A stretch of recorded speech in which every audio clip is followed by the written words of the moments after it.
சளி, இருமல், முக்கியமா தொண்டையில கடுமையான வலி, வீக்கம், வறட்டு இருமல், இரவு முழுக்க விடாம இருமல், இந்த மாதிரி அவதிப்படுறவங்க நான் சொல்ல போற இந்த ரெமிடியை ட்ரை பண்ணி பாருங்க.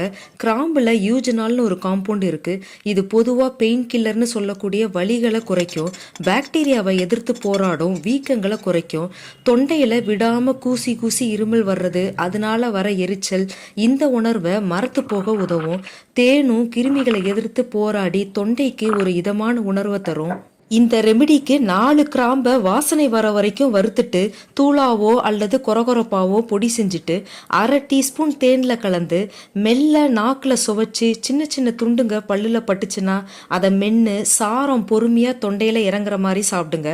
கொஞ்சம் தொண்டை எரியிற மாதிரி இருந்தால் கூட போக போக சரியாயிடும்.